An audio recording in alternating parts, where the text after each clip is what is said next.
তা সর্বপ্রথম টাকা পয়সা কাদের পিছনে ব্যয় করতে হবে? বাপ মার পিছনে।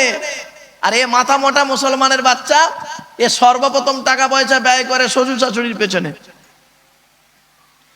বাপ ক্যান্সার রোগী মরে যাচ্ছে, তার ওষুধ কেনার পয়সা নেই, শ্বশুরের জ্বর হয়েছে, ও মেডিকেল থেকে ওষুধ কিনে মোটরসাইকেলে রাত 12টার সময় পৌঁছে দিচ্ছে, আর ওর বাপের ক্যান্সারের কেমোর টাকা এখনো জোগাড় হয়নি। খারাপ সেন্স নিও না, কথাটা শুনতে একটু টক লাগছে। এই কথা যদি না বলি কিয়ামতের মাঠে জোবান আল্লাহ টেনে ছিঁড়ে নেবে আমার। সঠিক কথাটাই বলে গেলাম। শুনে নিন বাম্মা কি জিনিস। আল্লাহর নবীকে জিজ্ঞাসা করা হলো, আন উমামা রাদিয়াল্লাহু তাআলা আনহু সুইলান নবী সাল্লাল্লাহু আলাইহি ওয়াসাল্লাম মা হাক্কুল ওয়ালিদি আলা ওয়ালাদিহি ইয়া রাসূলুল্লাহ, বাম্মার প্রতি ছেলে মেয়ের দায়িত্ব কতটুকু? নবীজি বললেন, হুমা জান্নাতুকা ওয়া নারুকা, তোমাদের বাপ আর মা হলো তোমাদের জন্য জাহান্নাম, তোমাদের বাপ আর মা হলো তোমাদের জন্য জান্নাত। আরেকটা হাদিস, আন আব্দুল্লাহ ইবনে উমর রাদিয়াল্লাহু তাআলা আনহু قال جاء رجل الى رسول الله صلى الله عليه وسلم اني اريد الجهاد يا رسول الله, নবীজির কাছে একজন যুবক ছেলে এসে বলছে, হুজুর আমি যুদ্ধের ময়দানে শহীদ হতে চাই। নবীজি বললেন, কলা হাইয়ুন আবওয়াকা, তোমার বাপ আর মা কি জীবিত আছে? ছেলেটি বললেন, জি হ্যাঁ। নবীজি বললেন, কলা ফাফিহিমা ফাজাকি, চলে যাও বাম্মার সেবা যত্ন করো, বাম্মা যদি দোয়া দিয়ে দেয় তুমি শহীদের মর্যাদা পেয়ে যাবে। কোথায় আছেন আপনি? শুধু তাই নয়, আরেকটা হাদিস আল্লাহর নবী বলেছেন, রাদিয়াল্লাহু ফি রাদিয়াল ওয়ালিদাইন ওয়া সাখতুল্লাহি ফি সাখতিল ওয়ালিদাইন, আল্লাহর নবী বলেছেন, হকের উপরে তোমাদের বাম্মা যদি তোমাদের উপরে নারাজ থাকে আল্লাহ নারাজ হয়ে যাবে, হকের উপরে বাম্মা যদি খুশি হয়ে যায় আল্লাহ খুশি হয়ে যাবে। এজন্য যাদের বাড়িতে বুড়ো বুড়ি বাম্মা বেঁচে আছে, বাবা এখনো নিয়ামত বেঁচে আছে, খবরদার কাঁদাবেন না, কষ্ট দেবেন না। আর যাদের বাম্মা অন্ধকার নীরব নগরে চলে গেছে তারা কি করবেন? হাদিস আল্লাহর নবী বলেছেন, মানজারা কবরা আবাওয়াইহি আও আহাদিহিমা ফি কুল্লি জুমআতিন গুফিরা লাহু ওয়া কুতিবা লাহু বারাআ, নবী বলেন জুম্মার দিনে যদি কোনো ছেলে তার বাপ আর মায়ের কবরটা জিয়ারত করে, ওই ছেলের দোয়ার ওসিলায় বাম্মার কবরটাকে আল্লাহ পাক আলোয় আলোকিত করে দেয়। বাম্মার কবর প্রতিদিন যে প্রত্যেক জুম্মার দিনে জিয়ারত করবেন, আমি অনুরোধ করে বলে যাচ্ছি, নবীর এই হাদিসটা আমল করুন। খালি হাদিস শুনলে হবে না, আমল করতে হবে, আমল করতে হবে। তাহলে এক নাম্বার হলো কি? স্বামী হিসাবে কতটা দায়িত্ব পালন করেছো। দু নাম্বার কি বললাম? ভুলে গেছেন? পিতা হিসাবে কতটা দায়িত্ব পালন করেছো। তিন নাম্বার, ছেলে হিসাবে কতটা দায়িত্ব পালন করেছো। চার নাম্বার, ভাই হিসাবে কতটা দায়িত্ব পালন করেছো। ভাই, মায়ের পেটের ভাই, ভাই মারা গেছে, দাদা বেঁচে আছে, বড় ভাই বেঁচে আছে, ছোট ভাই অ্যাক্সিডেন্টে মরে গেছে, ছোট ভাইয়ের দুটো কচি কচি বাচ্চা আছে, বড় চাচা করছে কি, হ্যাঁ বড় ভাইয়ের সম্পত্তি, ছোট ভাইয়ের সম্পত্তি বড় ভাই নিজের নামে রেকর্ড করে নিয়েছে, ঠিক না বেঠিক? শুনে রেখে দিন, বুখারী শরীফের হাদিস, আল্লাহর নবী বলেছেন, তুমি যদি এক বেগত জায়গা যদি নিয়ে নাও, কিয়ামতের মাঠে তোমার থেকে আল্লাহ পাক আদায় করে নেবে। কোথায় আছেন আপনি? গালে দাঁড়িয়ে মাথায় টুপি দিয়ে নামাজ পড়লেন, মনে করলেন জান্নাতি। এত সহজ জিনিস নয়। চলুন এগিয়ে যাচ্ছি। 5 নাম্বার হলো চাচা হিসাবে কতটা দায়িত্ব পালন করেছেন। চাচা, চাচা, বাপ মারা গেছে, চাচা বেঁচে আছে, ভাইপোদের সম্পত্তি শেষ করে দিয়েছে। এই কোরআনে আল্লাহ পাক বলেছেন, শুনে নিন, আল্লাহ পাক কোরআনে বলেছেন, ইন্নাল্লাযীনা ইয়াকুলুনা আমওয়ালাল ইয়াতামা যুলমান ইন্নামা ইয়াকুলুনা ফি বুতুনিহিম নারা ওয়া সায়াসলাউনা সাঈরা।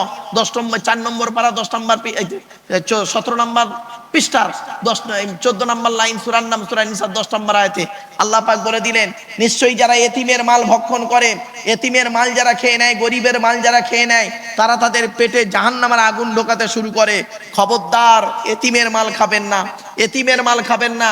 কত অনেক ব্যক্তি আছে দেখবেন, মাদ্রাসা মসজিদের নামে চাঁদা তুলে নিজের গাড়ি বাড়ি বিল্ডিং করে নেয়। খবরদার, হারাম হারাম হারাম। এই কোরআনে আছে 250 রকমের হারাম, এই কোরআনে আছে 250 রকমের হালাল। কটা হারাম কটা হালাল আপনি জানেন? 250 রকমের হারাম আছে, 250 রকমের হালাল আছে, মোট 500 আয়াত আছে হারাম হালাল। এবার আসছি 6 নাম্বারটা, শুনে নিন। 6 নাম্বার, বোনাই হিসাবে কতটা দায়িত্ব পালন করেছেন। বোনাই, বোনাই, বোনাই বলেন না দুলাভাই বলেন, কোনটা? বোনাই হিসাবে কতটা দায়িত্ব পালন করেছেন? বোনাই হিসাবে কতটা দায়িত্ব পালন করেছেন? তোমার বইয়ের পেটে বাচ্চা, 9 মাসের পেটে বাচ্চা তোমার বইয়ের, তোমার শাশুড়ি করেছে কি, তার ছোট মেয়েটার বয়স হলো 22 বছর। ছোট মেয়েটাকে বলছে, মারে তুই একটু জানা তোর বড় বুর পেটে বাচ্চা 9 মাস হয়ে গেছে, কষ্ট হয়, তুই একটু রান্নাবাড়ি করে দিবি। শালিটা এলো তোমার সহযোগিতা করতে, কি তোমার বইয়ের সহযোগিতা করলো, তোমার বইয়ের পেটের বাচ্চা হয়ে গেল। 4 মাস পরে শালিটা বাড়ি, 6 মাস পরে শালিটা বাড়ি যাচ্ছে। বাড়িতে গিয়ে মা জিজ্ঞাসা করছে, ও মা তুই বোনাই বাড়িতে কেমন ছিলিস? মেয়েটি মায়ের গলা জড়িয়ে কাঁদছে, আর ঝরঝর করে কাঁদছে, বলছে মা আমার সর্বনাশ হয়ে গেছে। কেন রে মা, কি হয়েছে? আমি তোমায় বলতে পারবো না। ভাবিটা ছুটে এসে বলছে, কি হয়েছে বুবু, কি হয়েছে তোমার, কাঁদছো কেন? বলে আমার নিজের পেটে 3 মাসের বাচ্চা। বুঝতে পারলে না বাবা? শুনে রেখে দিন, বোনাই হিসাবে কিয়ামতের মাঠে ধরা হবে। বাস্তব দেওর হিসাবে ধরা হবে। দেওর দেওর দেওর বোঝেন তো? দেওর হিসাবে ধরা হবে কিয়ামতের মাঠে। আল্লাহ রসুলের কাছে মেয়ে ছেলেরা একদিন এসেছে। এই মেয়ে ছেলেরা, মা বোনেরা ভালো করে শুনে নিন। এরা আছে না, চলে গেছে? মা বোনেরা ভালো করে শুনে নিন। মহিলারা একদিন নবীজির কাছে এসে বলছেন, ইয়া রাসূলুল্লাহ, ইয়া রাসূলুল্লাহ, আমরা পৃথিবীতে কাকে বেশি ভয় করব? নবীজি বললেন, এই মেয়ে ছেলেরা, যতদিন তোমরা পৃথিবীতে বাঁচবে একজন লোক থেকে দূরে সরে থাকবে, তাকে ভয় করবে। বলে কিরকম ভয়? বলছে মৃত্যুকে কিরকম ভয় করো সেরকম ভয় করবে। বলল লোকটার নাম কি? নবীজি বললেন, লোকটা হলো তোমাদের দেওর। দেওর দেওর পাড়ায় দেখবেন ভাবিরা দেওরদের সঙ্গে নোংরা নোংরা ইয়ার কি করে চলে। খবরদার, জাহান্নামী জাহান্নামী জাহান্নামী। হাতে ধরে বলে গেলাম গলাসিয়ার মানুষ, আমারে ভুল বুঝতে যাবেন না। চলুন এগিয়ে যাচ্ছি। তারা কটা হলো?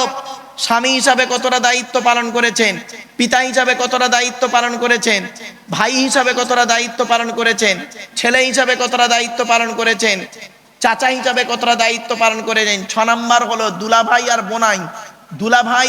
দুলাভাই আর দেওর হিসাবে কতটা দায়িত্ব পালন করেছেন। 7 নাম্বার হলো জামাই বাবু বা খালু, খালুর বর, খালুর বর, খালু, খালার বর খালু, খালু হিসাবে কতটা দায়িত্ব পালন করেছো। হয়েছে? ও খালুরা, অনেক খালু আছে এখানে। ভাইরা ভাই মারা গেছে, শালিরও খবর নেয় না, আর শালির বাচ্চাদেরও খবর নাও না। তোমাকে খালু বলতে ঘৃণা লাগে, ঘৃণা লাগে। আর জামাই বাবু ফুপুর বরকে কি বলেন? আরে ভাই বলুন না। জামাই বাবু হিসাবে কতটা দায়িত্ব পালন করেছো। তোমার শালা মারা গেছে, শালা মারা গেছে, একবার খবর নিয়েছো শালার বউ কেমন আছে, ছেলে মেয়েরা কেমন আছে? তুমি নামাজ খালি পড়ো, নামাজ রোজা খালি করো। চলো না, গিয়ে যাচ্ছি। আচ্ছা, এই ওয়াজ করছি কেন জানেন? শুনে নিন। আল্লাহর নবীর কাছে একজন বুড়ো লোক এসছে, একজন বুড়ো লোক এসছে, এসে বলছেন, ইয়া রাসূলুল্লাহ, অনেক দিন বাঁচতে গেলে কি করতে হয়? অনেক দিন বাঁচতে গেলে কি করতে হয়? নবীজি বললেন, অনেক দিন বাঁচতে গেলে তুমি কি অনেক দিন বাঁচতে চাও? বলছে হ্যাঁ ইয়া রাসূলুল্লাহ। বলছে বয়স কত? তা লোকটা বয়স বলেছে। নবীজি মুচকে হেসে ফেলেছে। বুড়ো লোক, সে বলছে বয়স কম। এই তো বয়স হুজুর। নবীজি বললেন, বেশি দিন বাঁচতে গেলে কি করতে হয়? 3টে কাজ করো। 1 নাম্বার, পৃথিবীতে যতদিন বাঁচবে ভালো আমল করে যেও। 1 নাম্বার, পৃথিবীতে যতদিন বাঁচবে ভালো ভালো আমল করে যেও। 2 নাম্বার, পৃথিবীতে বেশি দিন বাঁচতে গেলে মেহমানদারি করাইও। তোমার বাড়িতে মেহমান এলে কোনোদিন তাকে মুখ ফিরিয়ে দিও না, মেহমানদারি করাইও। এর একটা হাদিস আছে পেছনে, শুনে নিন। হযরতে ইব্রাহিম নবী আল্লাহকে প্রশ্ন করছেন, হযরতে মুসা নবী আল্লাহকে প্রশ্ন করছেন, আল্লাহ আপনি খুশি হলে কি করেন?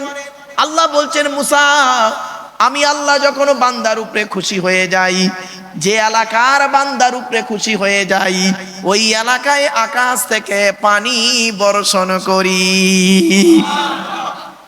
তারপরে মুসা বলছেন আল্লাহ তার থেকে বেশি খুশি হলে কি করেন? আল্লাহ বলছে মুসা তার থেকে বেশি খুশি হলে আমি কি করি? যে বান্দার উপরে খুশি হয়ে যাই ওই বান্দার বাড়িতে মেহমান পাঠিয়ে দিই। তারপরে মুসা বলছে আল্লাহ সব থেকে বেশি খুশি হলে কি করেন? আল্লাহ বলছে মুসা সব থেকে বেশি খুশি হলে আমি আল্লাহ কি করি জানো? যে বান্দার উপরে খুশি হয়ে যাই ওই বান্দার বাড়িতে আমি আল্লাহ কন্যা সন্তান দান করি। আর আপনারা তো কন্যা সন্তান হলে তো মুখ বেঁকিয়ে ফেলেন, বেটা ছেলে হলে আপনারা খুব খুশি হন, তাই না? শুনে নিন, 10টা সুপুত্র থেকে একটা, 10টা কুপুত্র থেকে একটা সুকন্যাই যথেষ্ট। এরপরে আসছি 8 নাম্বার হলো মামা হিসাবে কতটা দায়িত্ব পালন করেছেন। 10 নাম্বার হলো নবীজি বলছেন দাদু হিসাবে কতটা দায়িত্ব পালন করেছেন। দাদু নাতিদের প্রতি সমান চোখে দেখবেন। 10 নাম্বার হলো নানা হিসাবে কতটা দায়িত্ব পালন করেছেন। এ দায়িত্ব আপনাকে পালন করতে হবে নানা হিসাবে।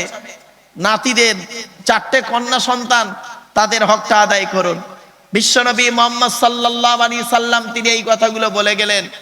আরে তারপরে যখন তিনি দেখলেন সমাজের বুকে অন্যায় অরাজকতা শুরু করে দিয়েছে, মানুষ মদ জুয়া লটারি দাগাবাজি চিটিংবাজিতে লিপ্ত, তখন নবীজি করলেন কি? 17 বছর বয়সে নবীজি করলেন কি? একটা সংগঠন তৈরি করলেন। সংগঠনটার নাম হলো হিলফুল ফুজুল সেবা সংগঠন, হিলফুল ফুজুল। সেই সংগঠন করলেন। সেই সংগঠনের কাজ কি ছিল? গরিবের পাশে দাঁড়ানো, নিপীড়িত মানুষের পাশে দাঁড়ানো, যারা অন্যায়ভাবে অত্যাচার করে তাদের পাশে দাঁড়ানো। শুধু তাই নয়, যারা অত্যাচার করে তাদের বিরুদ্ধে দাঁড়ানো, গরিবের পাশে দাঁড়ানো, মদ জুয়া লটারি মারামারি ঝগড়া থেকে মানুষকে সরিয়ে এনে ভালোর পথে নিয়ে আসা, এটা ছিল নবীজির কাজ। এরপরে নবীজির বয়স যখন আস্তে আস্তে 20 বছর হলো, প্রথম নবীজি করলেন কি? হযরতে আম্মা জান খাদিজার 23 বছর বয়সে, শুনে নিন, 21+22 কাছাকাছি, তখন নবীজি করলেন কি? মা খাদিজার মালকে নিয়ে প্রথম ব্যবসায় গেলেন। তারপরে ব্যবসায় থেকে ফিরে এলেন হযরত আবু বকর সিদ্দিক রাদিয়াল্লাহু তাআলা আনহুর সঙ্গে। 570 ওনার নবীজির জন্ম। নবীজির বয়স যখন হয়ে গেল 24 বছর, তখন খাদিজার মালকে নিয়ে আবারও উনি করলেন কি? ব্যবসায় গিয়ে ভালো পরিচয় দিলেন। 25 বছর বয়স যখন নবীজির হলো, আম্মাজান খাদিজার সঙ্গে নবীজির বিবাহ হলো। শুনে রেখে দিন, নবীজির সঙ্গে যখন খাদিজার বিবাহ হয়, বিবাহ হওয়ার কয়েকদিনের মধ্যে নবীজি আম্মাজান খাদিজা কি করেছিলেন? সমস্ত সোনাদানাগুলো এনে নবীজি করলেন কি? এই খাদিজা করলেন কি? নবীজির সামনে রেখে দিলেন। নবীজি জিজ্ঞাসা করেছিলেন, খাদিজা এগুলো কি আছে? বলল, আমার জীবনের সোনাদানা, সবগুলোকে আমি আপনাকে দিয়ে দিলাম। নবীজি বললেন, খাদিজা তোমার জন্য কিছু রাখলে না? খাদিজা বলছেন, আম্মাজান খাদিজা বলছেন, আমার জন্য 2টো জিনিস রয়েছে, এক হলো আমার আল্লাহ, আর তুই হলো আমার রসুল, আমার স্বামী। জোরে বলো। আপনি কোথায় আছেন? আমার মা বোনদের বলি, মায়েরা বোনেরা, খাদিজার মতো জীবন যাপন করুন। আপনার নামটাই খাদিজা, কামটা কিন্তু খাদিজা নয়। আপনার নামই খাদিজা, কাম খাদিজা নয়। এরপরে নবীজি বয়স যখন হলো 25 বছর, খাদিজার সঙ্গে বিবাহ হলো। তারপরে নবীজির বয়স যখন 30 বছর হলো, তখন নবীজির সন্তান জন্ম হলো।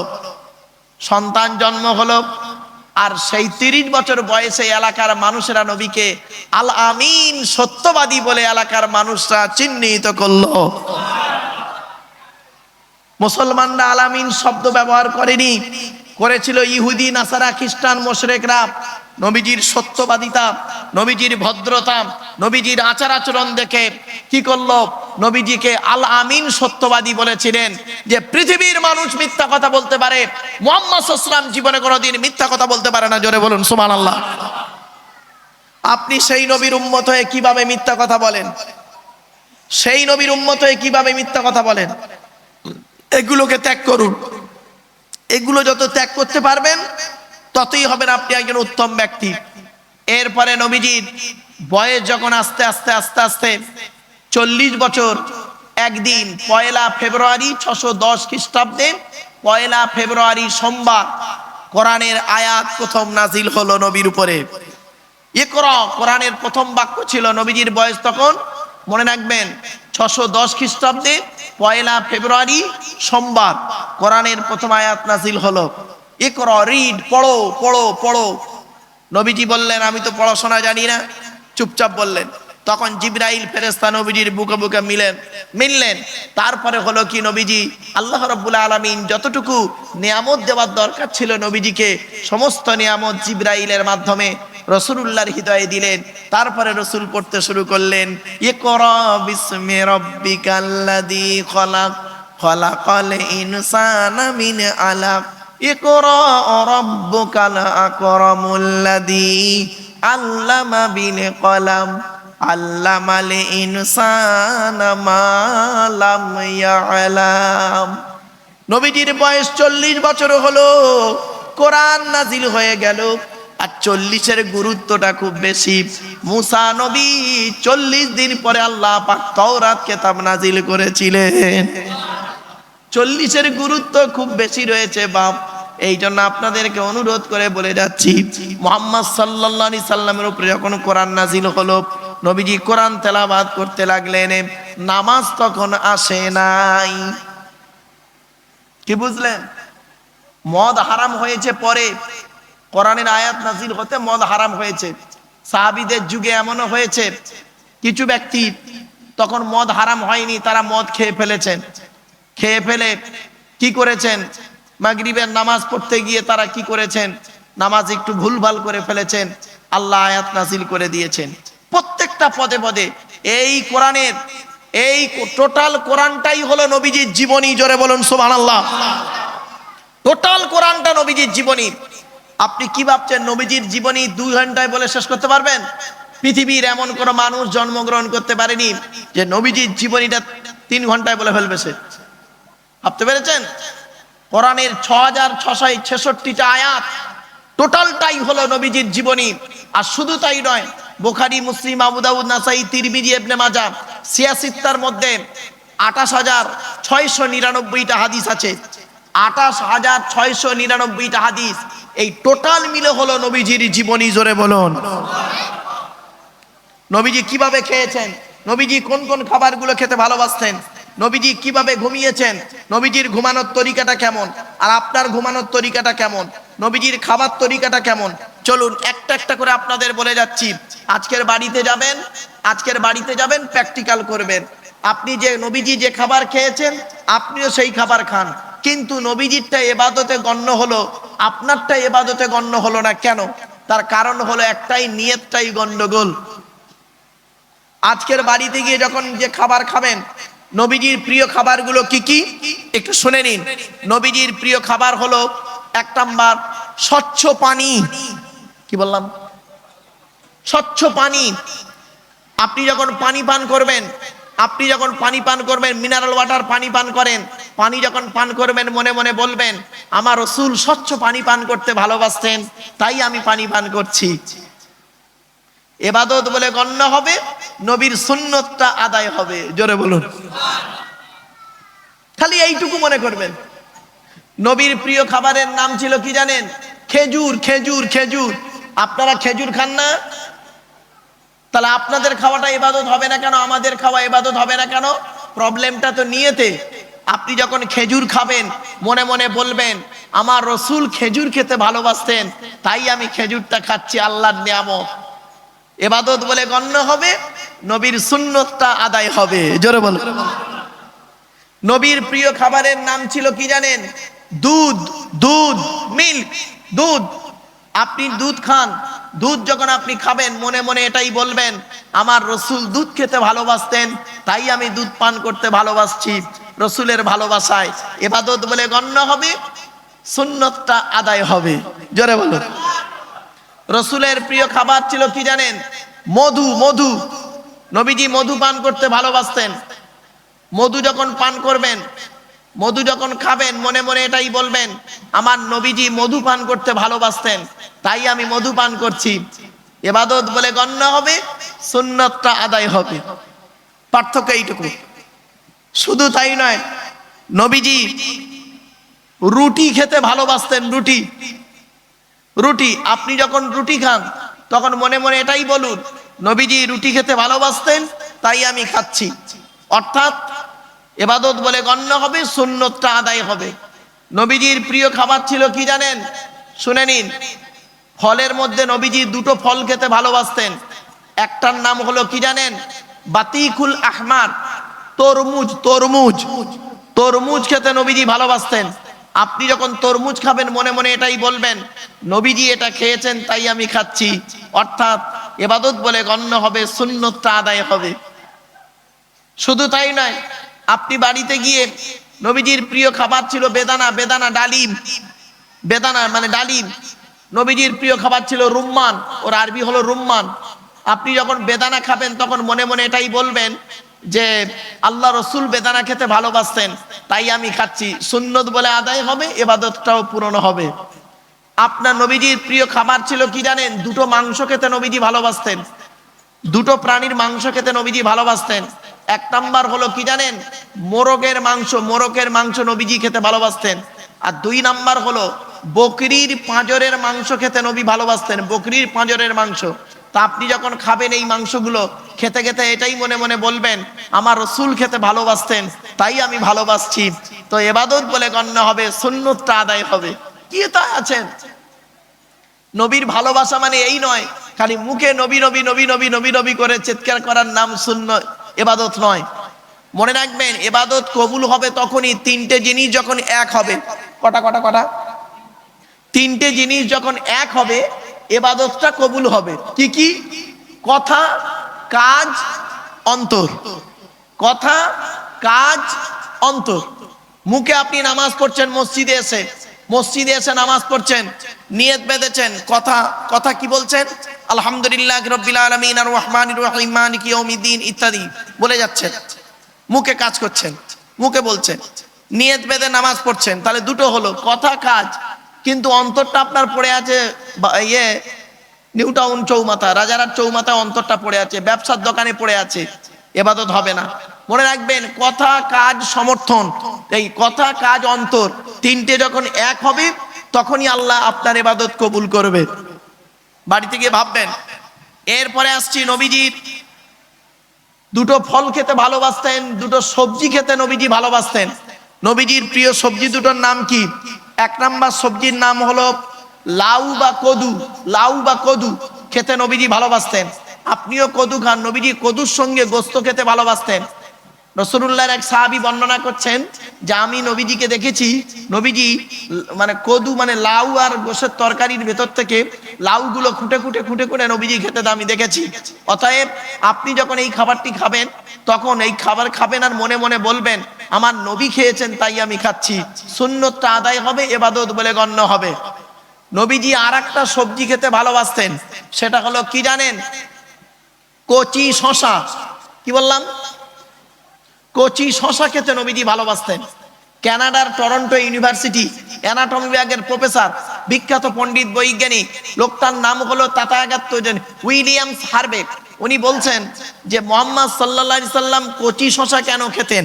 উনি গবেষণা করে বলছেন, কচি শশা যদি কেউ খায়, সুগার ঠিক থাকে, প্রেশার ঠিক থাকে, হার্ট ঠিক থাকে, লিভার ঠিক থাকে, পেট পরিষ্কার হয়, শশা নিজে হজম হতে পারুক আর না পারুক, অপরকে হজম করে বের করে দেয়। তা শশার মধ্যে এত গুরুত্বপূর্ণ একটা খাবার শশা, আপনি আমি খাই, কিন্তু একবারও মনে মনে বলিনি যে নবীজি খেয়েছেন তাই আমি খাচ্ছি। আপনি বাড়িতে খাবার খাচ্ছেন, বাসনটাকে চেটে খাবেন, আপনি তো বাসনটা চেটেই খান না, অভদ্রতার মধ্যে খান। খবরদার নয়, নবীজি বাসনগুলো চেটে খেতেন, পরিষ্কার করে খেতেন। এটাই হচ্ছে রাসূলুল্লাহর সুন্নাহ। আপনি যখন পানি খাবেন ডান হাতে পানি পান করুন, আপনি যখন চলবেন ডান দিক দিয়ে চলুন, সব রাসূলুল্লাহ সুন্নাত।